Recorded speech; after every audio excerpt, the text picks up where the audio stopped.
महागठबंधन के साथ चले जाते हैं जिनका डिप्टी से बन पाता। ये जनता पार्टी को इस बार सरकार में हम बना दिए। चिराग पासवान के जी के पिताजी केंद्रीय मंत्री थे, तेजस्वी यादव के पिताजी बिहार के मुख्यमंत्री थे। कुडनी का भी चुनाव केदार गुप्ता के जीत में चिराग पासवान जी के क्या इसमें लेना है उनको। मोकामा हार गए तो ये कहते हैं कि मोकामा अनंत फैक्टर था। लड्डू है वो जनता के बीच जाएगा। हम हार से और जीत से उतना ही खुश है जितना आज भी हम लोग ने एक बहुत बड़ी दो महाशक्तियां के बीच चुनाव लड़ रहे थे। वीआईपी पार्टी अगर वहां पे कैंडिडेट नहीं उतारता तो शायद ये दोनों का ये जो मामला दिलचस्प का हुआ ये नहीं होता। वो लड्डू मैं कुडनी के सम्मानित जनता के बीच ले जाऊंगा कल, और यह पार्टी आने वाला समय में किंग मेकर की भूमिका में बिहार में रहेगा। कुडनी उपचुनाव का रिजल्ट आ गया और यहां पर परिणाम ये हुआ कि भाजपा जीत गई है। 3645 वोटों से भाजपा जीती है और जेडीयू वीआईपी की बुरी तरीके से हार हो गई। वीआईपी के प्रदेश प्रवक्ता पुरुषोत्तम राज इस वक्त हमारे साथ मौजूद है और पहला सवाल पुरुषोत्तम जी से ये रहेगा कि आखिर चूक कहां हो गई वीआईपी से। सबसे पहले बात तो आपको बहुत बहुत धन्यवाद। देखिए, चूक कहां हुई नहीं हुई उसकी समीक्षा हम लोग कर रहे हैं। बिल्कुल, और ये बिल्कुल है कि हम लोग कहीं ना कहीं चूक हुआ है जिसके तहत हम लोग को परिणाम संतोषजनक परिणाम नहीं रहा। लेकिन एक बात की खुशी ये भी है कि हम लोग ने एक बहुत बड़ी दो महाशक्तियां के बीच चुनाव लड़ रहे थे और दोनों महाशक्ति के बीच से चुनाव लड़ते हुए उपचुनाव में, जनरल चुनाव में इस प्रकार का नहीं होता, लेकिन उपचुनाव में कि सारी शक्ति एक ही क्षेत्र में झुका जाता है। उस बीच से एक गरीब नौजवान किसान का बेटा सन ऑफ मलाह मुकेश सहनी ने एक भूमियार गरीब के बेटा को टिकट दिया और टिकट देकर हम लोगों ने साफ तौर पे आप देख लीजिए कि कुडनी विधानसभा क्षेत्र के हर गांव हर टोला में जा जाकर हम जैसे कार्यकर्ता वहां पर मेहनत करके इस प्रकार का परिणाम लाए हैं, तो कहीं ना कहीं हमारे कार्यकर्ताओं में और हमारे पार्टी में कहीं ना कहीं उत्साह इस बात का है कि हम लोग भी मेहनत कर रहे हैं, मंत्री संतरी के भी हम लोग पछाड़ रहे हैं। और आपको यह बात मालूम होना चाहिए शशांक जी कि वीआईपी पार्टी अगर वहां पे कैंडिडेट नहीं उतारता तो शायद ये दोनों का ये जो मामला दिलचस्प का हुआ ये नहीं होता। तो इस चुनाव में, इस चुनाव के समय में इस चुनाव को इंटरेस्टेड अगर कोई बनाया है तो वो वीआईपी पार्टी में, क्योंकि दोनों प्रत्याशी अपने पार्टी का प्रचार कम वीआईपी पार्टी के खिलाफ ज्यादा बोल रहे थे। कई क्षेत्रों में इस प्रकार का अफवाह फैलाया गया भारतीय जनता पार्टी के द्वारा कि ये फलाने से पैसा लेके चुनाव लड़ रहे, तो चिलाने से पैसा लेके चुनाव लड़ रहे, ये वोट कटवा ये है। तो मैं उनसे पूछना चाहता हूं भाई कि लोकतंत्र है, क्या लोकतंत्र में अधिकार मिला कि एनडीए और महागठबंधन ही चुनाव लड़ेगा?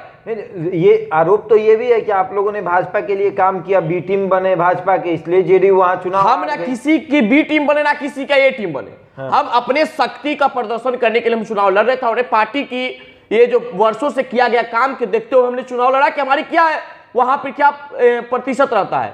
तो हम लोग इस संतोषजनक नहीं है, लेकिन फिर भी इसको इस जो जनता ने हमें बहुमत दिया, जो जनता ने अपना मत दिया, मैं उसका सम्मान करता हूं क्योंकि जनता इसमें लोकतंत्र के महापर्व में जनता सर्वोपरि होता है। लेकिन इस बात के लिए हमें गर्व है कि हम दो महाशक्ति के बीच चुनाव लड़ रहे थे और दोनों महाशक्ति जब क्षेत्र में प्रचार करने के लिए जाते थे तो अपना प्रत्याशी का प्रचार कम और हमारा खिलाफ ज्यादा करते थे। तो हम अपने आप को इसको जीत के काबिल मानते हैं। जीत के काबिल बिल्कुल। 1000 किलो लड्डू बना था और वो लड्डू होगा क्या? वो लड्डू आज भी है। वो लड्डू कल प्रेस कॉन्फ्रेंस के समय बांटा भी गया था और वो लड्डू मैं कुडनी के सम्मानित जनता के बीच ले जाऊंगा कल। हमारे नेता पार्टी के सुप्रीमो पूर्व मंत्री सन ऑफ मलाह मुकेश सहनी जी कल कुडनी जाएंगे। जिस प्रकार से हम कुडनी में जाकर के कैंपेनिंग किया, जिस प्रकार से कुडनी में जाकर हम घर घर जाकर के आशीर्वाद मांगा, वोट मांगा, जनता ने जो जनमत दिया, हम हर घर हर टोला जिस प्रकार से हमने वोट मांगा था उसी प्रकार से एक लड्डू और एक आशीर्वाद लेने का काम करेंगे। वीआईपी पहली ऐसी पार्टी होगी जो हार का जश्न मनाती है। देखिए, जश्न हमारे लिए एक तरह से जीत का भी है। हमने ना कुछ बनाया था ना कुछ हमने खोया है। हमने जो भी कुछ खाया उसको पाया ही सिर्फ है क्षेत्र में। मुकेश सहनी जी एक जमीन पर संघर्ष करने वाले व्यक्ति हैं। अब वो अकेले चुनाव लड़ने का कम से कम दम दिखाया, उसके बाद 10,000 जनता ने इनको आशीर्वाद दिया।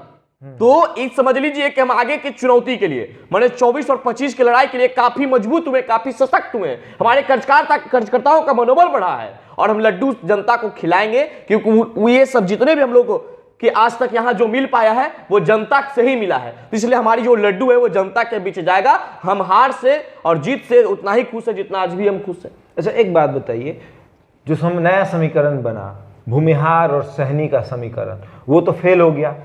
नहीं, इसको फेल नहीं कर सकते। बिल्कुल। आप वोट देख लीजिए, दोनों सब जात सब धर्म का वोट हमको मिला है। लगभग 80,000 उस समाज के लोग थे, सहनी और बिल्कुल भूमिहार मिला दिया जाए तो लगभग 80,000 इस समाज के लोग थे, वोट 10,000 मिला, तो इसको फेल ही बोलेंगे। ये देखिए फर्स्ट मैच था, फर्स्ट चीज से सारा निर्णय नहीं हो जाता है। आगामी 24-25 का भी चुनाव है, हम लोग सबका साथ सबका विकास और सब गरीब की सोच के साथ पार्टी हमारी चलती है, तो निश्चित तौर पर इसका फायदा हम लोगों को आने वाला समय में भी मिलेगा।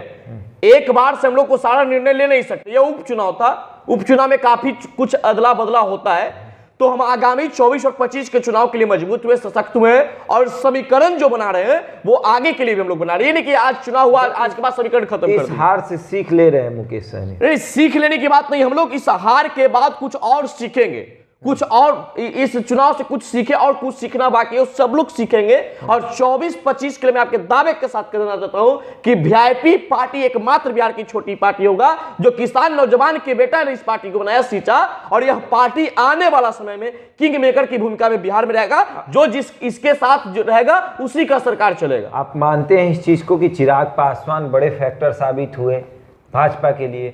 जाकर वोट मांगा, एक दिन गए और पूरा वोट ट्रांसफर करवा दिया, इस चीज को मानते हैं? नहीं, ऐसा नहीं मानते। देखिए, क्रेडिट लेने का काम नहीं कीजिए। अगर आप क्रेडिट लेने, जीत पर क्रेडिट लेने का काम करते तो हार पर भी क्रेडिट लीजिए कि हम हारे जाने के बाद भी पार्टी हारा, तो वो तो लेते नहीं है। मोकामा हार गए तो ये कहते हैं कि मोकामा अनंत फैक्टर था, तो जब अनंत फैक्टर था तो आप हाथ खिलाने वहां भी गए थे ना, कि अनंत फैक्टर को भी हम कबाड़ पे फेंकेंगे। और जब हार गए हैं तो ये कहते हैं कि ये तो अनंत सिंह की जीत है। अरे भाई, तो कुडनी में भी केदार गुप्ता का जीत है, कुडनी का भी चुनाव केदार गुप्ता का जीत में चिराग पासवान जी का क्या इसमें लेना है उनको?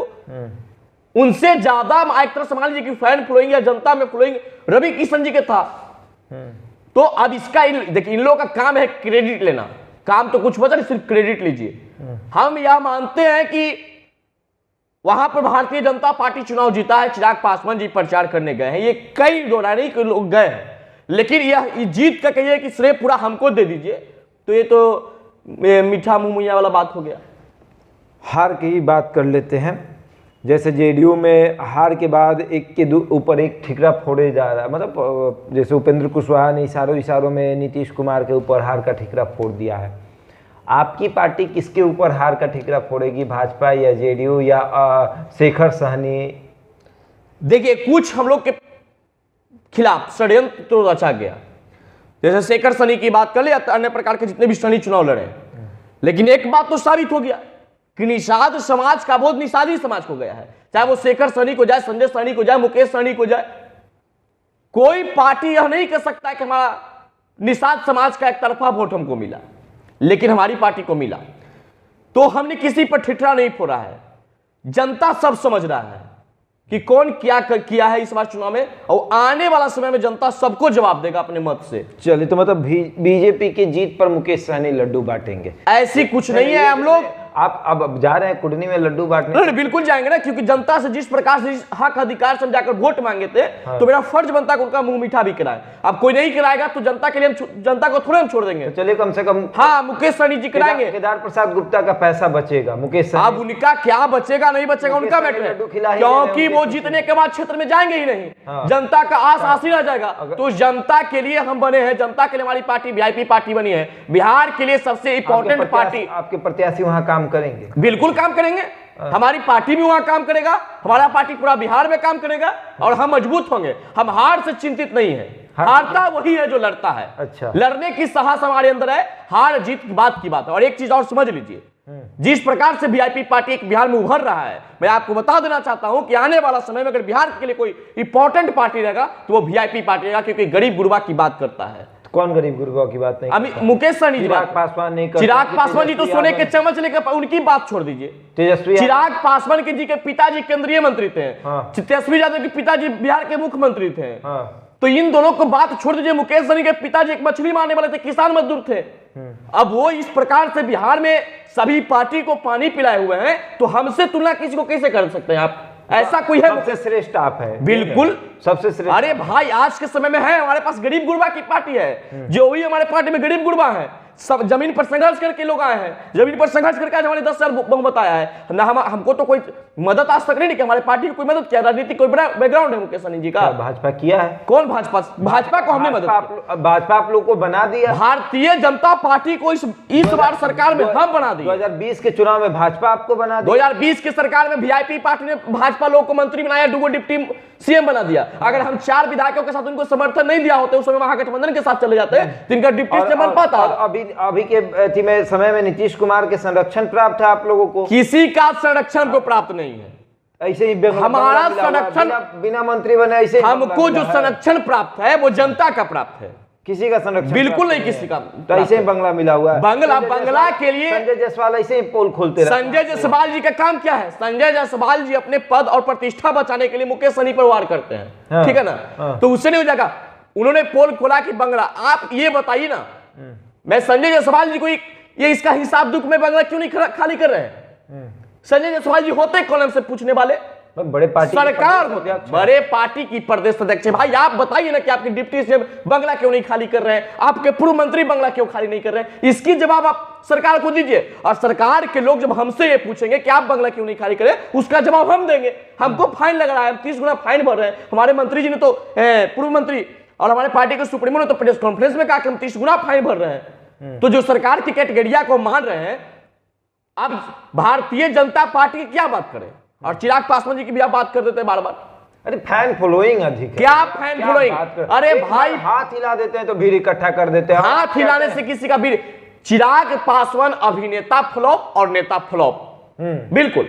आप ये बताइए नहीं, चिराग पासवान जी करते कुशेश्वर तारापुर चुनाव लड़े, 5,000 से कुछ ही वोट ज्यादा लाए। हमारा पार्टी तो 10,000 वोट लाता है ना। अरे आपके पिताजी केंद्र में मंत्री थे, आप भी सांसद है, आपके कई सांसद हुआ करते थे, फिर भी आपकी यही स्थिति है। अब मुकेश सहनी जी मात्र 1.5 साल के लिए मंत्री रहे हैं, सत्ता का सुख इनको 1.5 साल न मिला है। उसके बाद भी पार्टी को मजबूत करके हर जगह पर यह साबित कर दिया है कि 10,000 भी अगर वोट ट्रांसफर कराने की किसी के अंदर क्षमता है तो वो मुकेश सहनी जी का है, अकेला पार्टी। बिल्कुल, तो 10,000 भी वोट ट्रांसफर कराने की क्षमता मुकेश सहनी में है।